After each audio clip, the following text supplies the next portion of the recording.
6:15. This is the Sri Lanka Broadcasting Corporation. Here is the news edited by Lakshman Fonseca and read by J. Yogaraj. First, the headlines. The President meets state leaders during the third G77 and China Global South Summit. The Central Province Ministry of Education restricts its school functions. The Lanka Private Bus Owners Association says they will refrain from operating buses from tomorrow against a surveillance camera operation. A total of 987 suspects have been arrested during the Operation Yuktiya within the last 24 hours. The Examination Department announced a new date for the GC Advanced Level Agricultural Science paper. News overseas. China records a low birth rate for the second consecutive year in 2023. And those are the headlines. President Ranil Wickremesinghe participated in the third South Summit G77 and China, commencing today in Kampala, Uganda. During the event, he engaged in fruitful discussions with numerous state leaders and representatives. President Media Divisions reported this morning President Ranil Wickremesinghe held a significant meeting with Palestine's Minister of Foreign Affairs and Expatriates, Dr. Riyad Malki, and he had also met with Maldives Vice President Hussein Mohammed Latif, fostering dialogue and collaboration. Further, President Ranil Wickremesinghe convened with the UN Secretary General Antonio Guterres and had spoke about the matters of global significance. In a separate engagement, Indian Minister of State for External Affairs, Mr. Sri V.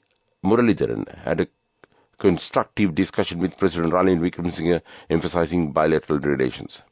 Moreover, President Ranil Wickremesinghe met with Mr.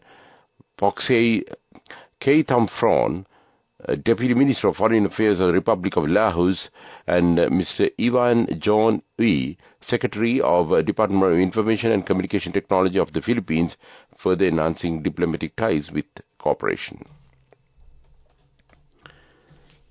The Ministry of Education of Central Province has released a new circular restricting the functions taking place in schools in the Central Province. The circular has been issued by the Secretary of the Provincial Ministry of Education, Menak Herat. He said that there were many complaints saying schools are collecting money from parents to organize unwanted functions, and the decision was taken to curb the malpractice. He said according to the circular that the provincial schools are only permitted to host 7 events annually.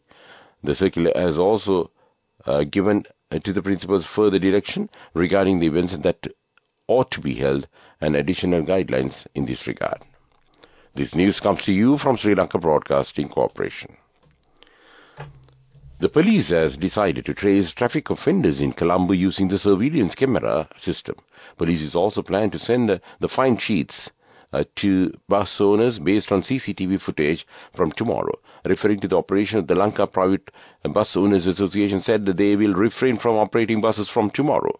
Addressing the media, Chairman of the association, Gamini Vijayaratne, said it is unfair to send the fine sheets related to the mistakes of the buses to the owner of the bus.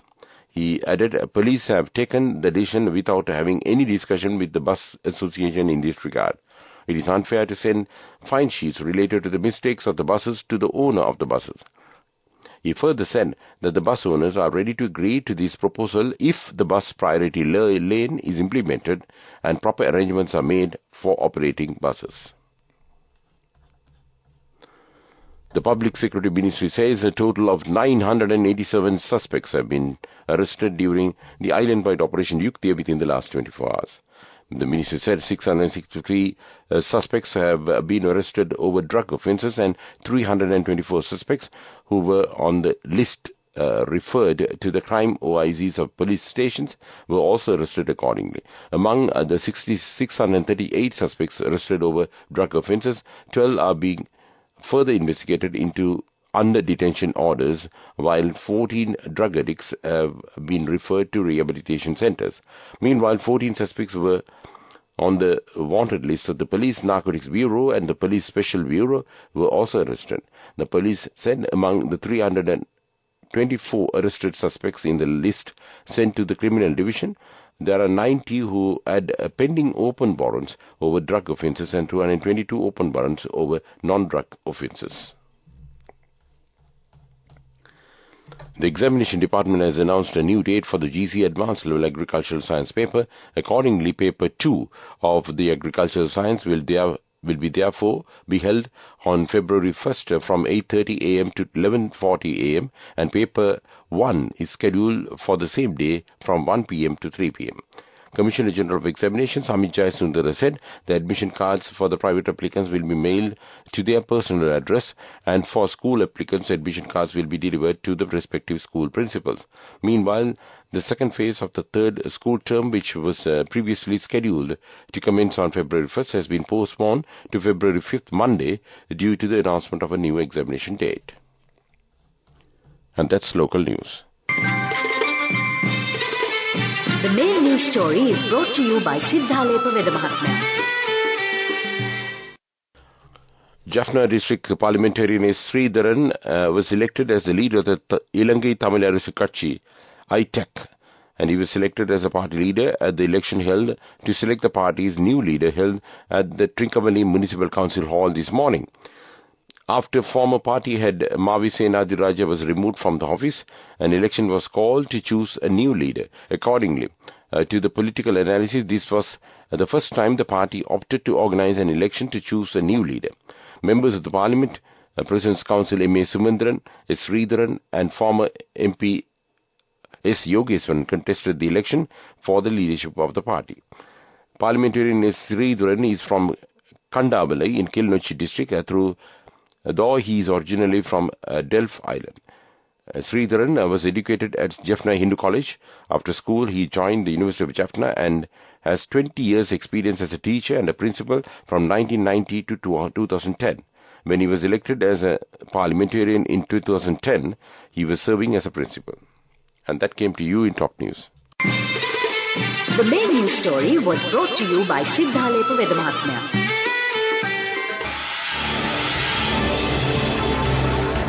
This is Watchlight. Police has decided to trace the traffic offenders in Colombo using the surveillance camera system. Acting IGP Deshapal Tenakon said the initiative is planned to be implemented starting from tomorrow. The acting IGP explained the traffic fine sheet and the respective CCTV footage will be sent to the police station closest to the registered owner of the vehicle involved.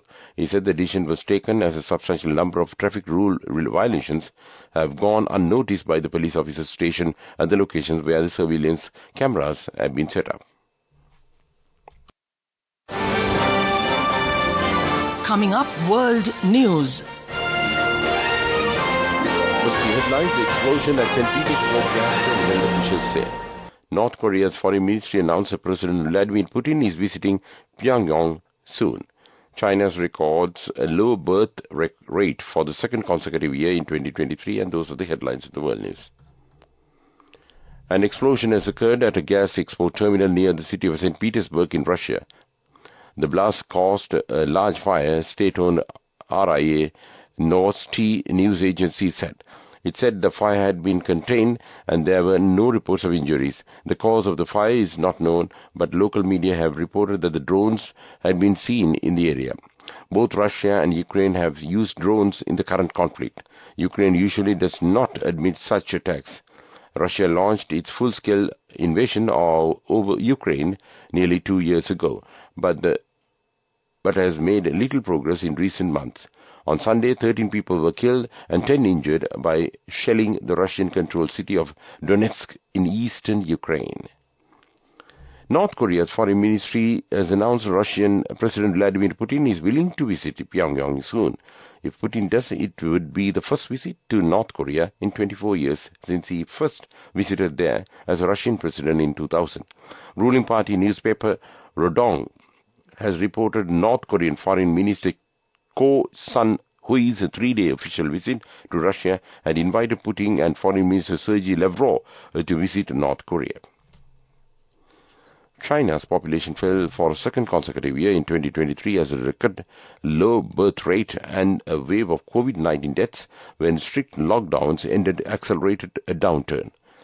The National Bureau of Statistics said the total number of people in China dropped by 2.08 million or 0.15% to 1,409 billion in 2023.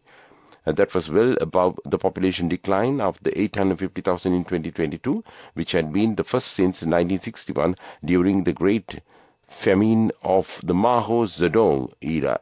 The country has seen falling birth rates for decades. And that's world news. Development news. The Sri Lanka Sustainable Energy Authority has been able to connect 1,604 megawatts of renewable electricity to the national grid during the past 2 years.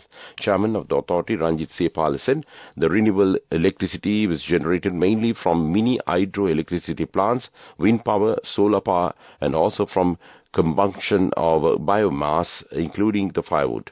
He said after the implementation of the Electricity Act of 16 of 2022, many obstacles which hindered the smooth handling of renewable electricity generation projects were removed. And that came to you in Development News. Moving on with sports news. The Kandy District Hockey Association will conduct an all-island inter-club Sixers hockey tournament for the Independence Cup. The tournament will be held on February 3rd. 20 teams are expected to take part and matches will be held at the Peradeniya University grounds. Organizers said entries are open till January 30th and entry fee will be 10,000 rupees for each team. And that came to you in Sports News. Go ekak thiyana youth eකට life එකේ change එකට නියමෙට set වෙන්න ඇස් වහගෙන දැකපු වීන හැබැ කරන්න youth එකට නියමෙට set වෙන්න friendship එක මෙන්න. The all-new NSB Ithru account, NSB IM, a plan for your dream. Business News, sponsored by National Savings Bank, the safest place for your money. Baraka, a prominent leader in black seed oil and herbal product manufacturing, won the Best Exporter Award in the Herbal and Ayurveda category at the 25th Presidential Export Awards. The event was held by the Export Development Board of Sri Lanka. BioExtracts has expanded its reach to over 54 countries worldwide since its inception in 1993. The company said the award recognizes the team's efforts in overcoming challenges and maintaining international success. And that came to you in Business News. Business News, sponsored by National Savings Bank, the safest place for your money. Go ekak thiyana youth එකට life එකේ change එකට නියමෙට set වෙන්න ඇස් වහගෙන දැකපු වීන හැබැ කරන්න youth එකට නියමෙට set වෙන්න friendship එක මෙන්න. The all-new NSB Ithru account, NSB IM, a plan for your dream. Moving on to economic news, the International Trade Office reviews the first round of talks relating to the proposed free trade agreement between Sri Lanka and Malaysia has been fixed for March. ITO Chief Negotiator K.J. Veerasinghe said that after signing of the Sri Lanka-Thailand FTA in February, Sri Lanka would look to enter into FTAs with other East Asian nations too. He said that the first round of talks with Malaysia for the proposed FTA was scheduled to commence in March. And that was economic news. Weather report. The Met Department says several spells of showers may occur in north, central, eastern and Ua provinces. Showers or thunder showers will occur at several places in the central and Sabaragamuwa provinces and in Galle and Mathura districts after 2 p.m. tomorrow. Misty conditions can be expected at some places in western, Sabaragamuwa and central provinces and in Galle and Mathura districts during the morning hours too. And that was the weather report. To wind up this news broadcast, let's look at the main points once again. The President meets state leaders during the third G77 and China Global South Summit. The Central Province Ministry of Education restricts school functions. The Lanka Private Bus Owners Association says they will refrain from operating buses from tomorrow against a surveillance camera operation. Total of 987 suspects have been arrested during the Operation Yuktiya within the last 24 hours. The Examination Department announced a new date for the GC Advanced Level Agricultural Science paper. China records low birth rate for the second consecutive year in 2023. And with that, we conclude this evening news podcast of Sri Lanka Broadcasting Corporation. It's back to Mario Vijayawardena to keep you company with the rest of the programs this Sunday evening.